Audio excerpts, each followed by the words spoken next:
안녕하세요. 주식 클래스 내일 증시입니다. 오늘 10월 10일 증시인데, 풍전 등하라란 말이 좀 어울릴 것 같습니다. 주말에 나왔던 이슈죠. 주말에 이제 중동발 이슈가 나오면서 유가가 많이 올랐었어요. 지금 시간에서 한 86달러 정도 하는데, 유가 최근에 이제 95달러까지 정도 갔다가 좀 많이 내려왔었어요. 경기 둔화 이슈가 있으면서 많이 내려와서 82달러까지 초반에 오면서 다시 한번 중동발 리스크가 발생을 하면서 유가는 올랐는데, 우리가 이제 주식을 하다 보면 그런 게 있죠. 내가 중요한 것은 꺾이지 않는 마음과 믿음이라는 건데, 결정적으로 시장이 항상 여러 가지 이유로 주식은 오르고 내립니다. 예를 들어서 러시아 우크라이나 전쟁 이슈 또는 중동, 이스라엘 팔레스타인 간의 무력 충돌 이슈가 있다 보면 가장 습관적으로 유가 올랐으니까 주식시장에서는 유가 관련해서, 사실 유가 관련해서 주식 이런 게 참 어렵고도 힘들다고 하는데, 우리가 말하는 S-오일의 주가 같은 경우 대표적인 정유회사들의 주가도 바로 반응을 합니다.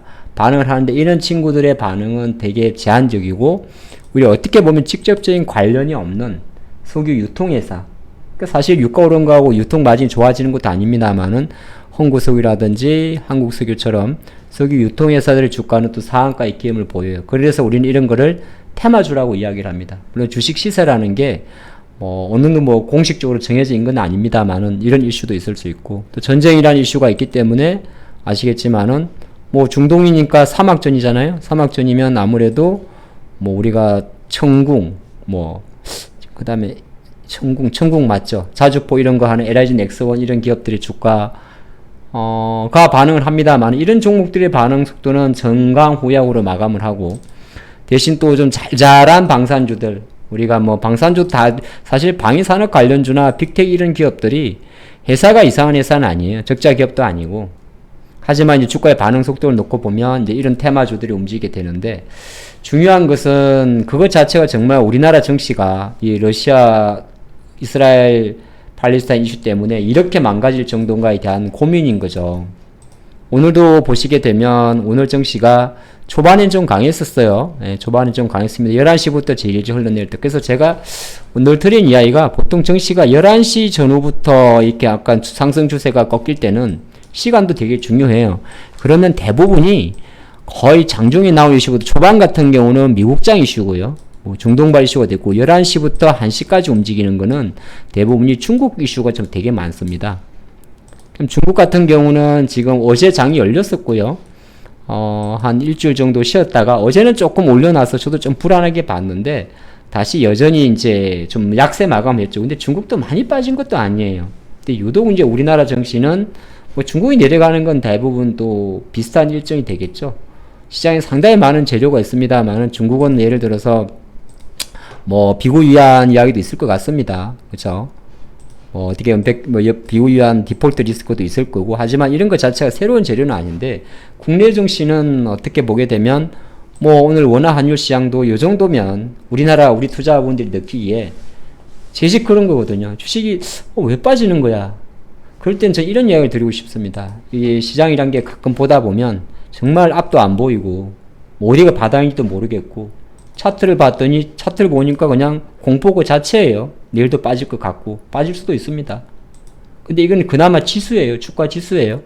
개별 종목들은 거의 예를 들어서 이게 얘가 될지 모르겠지만은 에코프로 같은 경우도 오늘은 또 80만원도 깨져보다 보니까 계속 이럴 것 같은데, 사실 시장이라는 거는 이 꺾이지 않는 마음이 뭐냐 하면은 무조건 존버하라 그런 말은 아니고, 주식을 하다 보면 어떤 게 중요 포인트냐 하면, 그러면 어떤 풍전 등화 같은 정시가 있을 거고, 풍전 등화 같은 시세도 있겠죠. 시세도 있을 거고. 근데 그럴 때는 예를 들어서 호재에 반응하는 속도가 제일 중요합니다. LG전자는 오늘 호재에 반응을 했어요. 컨센서스가 넘어왔으니까. 이런 장은, 이건 좋은 장이에요. 근데 이 하나의 종목밖에 안 되는 거죠.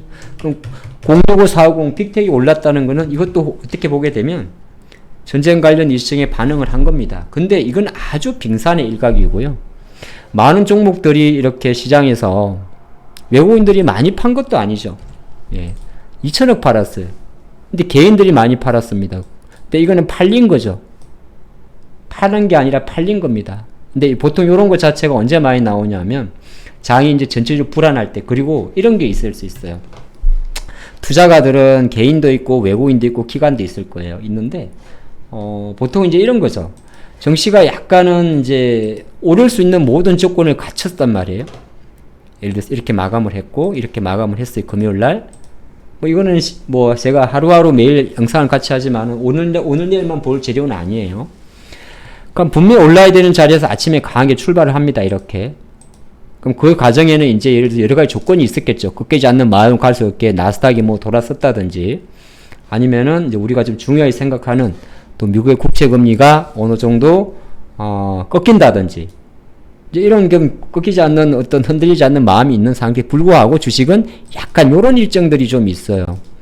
국내 증시가 이제 나올 수 있는 장이 이렇게 불안할 때 나오는 반대 매매 일정도 충분히 감안할 수가 있습니다. 지금 장은 약간 수급이 악순환을 부르는 거기 때문에 한국 측의 상대적 약세가 좀 나올 수 있고, 또 한편 놓고 볼 때는 시장을 볼 때는 항상 내가 어떤 종목을 갖고 있도록, 지금은 제가 계속 드린 이야기가 어쨌든 간에 우리가 그런 게 있잖아요. 시장 자체의 구성이 포스코 홀딩스라든지 이런 종목들의 시가총액 비중이 높기 때문에 아무리 삼성전자가 외국인들이 사고 잡아준다고 해도 그 시가총액 상위 종목에 대한 역할 자체가 약하면 시장은 약한 거고, 삼성전자는 오른 게 아니라 안 빠진 거고, 그럼 안 빠진 건 좋은 거냐? 꼭 좋은 건 아니에요. 왜 올라갈 때는 삼성전자 올라가진 않을 거니까.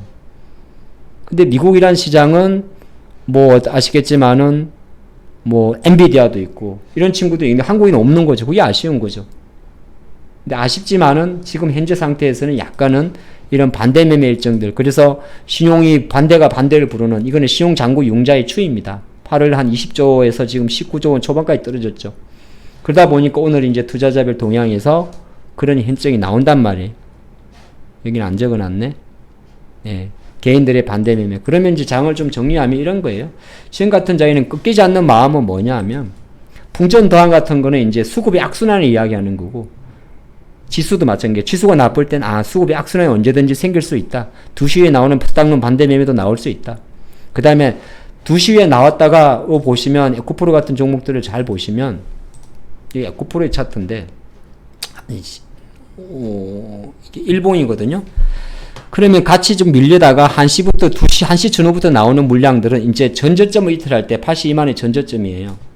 최근 60분 봉으로 보면 대략 주로 82만원 정도에서 지난주에 좀 지지했었기 때문에 전저점을 이탈했을 때 나오는 첫 번째 반대 매매, 그리고 반등에 실패한 물량, 그 다음에 막판에 손실을 축소하는 물량, 내일 아침에 반대 매매가 실어서 나오는 또 그 반대 매매입니다. 이거를 이제 반대 매매 악순환이라고 그러는데, 이게 보통 종목이 이제 저점으로 갈 때 많이 생겨요.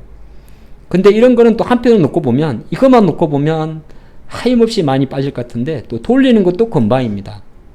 아마 이게 이해가 될지는 모르겠지만은, 가볍게 내려간 종목들, LG노텍의 시세도 잠깐 보면 가볍게 내려갔던 종목들이 완전히 죽을 것 같은 차트에서 백해 자, 완전히 죽을 것 같은 전저점 차트에서 돌릴 때는, 물론 이 기업은 주가는 오늘은 좀 초반보다는 약세로 보였습니다만 돌리는 것도 금방이에요. 그래서 이 영상은 어떤 게 포커스를 맞췄느냐, 그러니까 뭐 무조건 내 기업은 실적도 좋고 모멘텀도 좋고 하니까 뭐 무조건 존버하고 그런 걸 말하는 게 아니라, 주식을 하다 보면 여러 가지 변수나 심리적인 요인 때문에 많이 흔들립니다. 흔들릴 때는 이 꺾이지 않는 마음과 기준점을 말하는 거예요. 예, 일단 시장에는 항상 어떤 기준점이 있거든요. 기준점. 제가 지금 바라보는 기준점은 국채 금리입니다, 저는.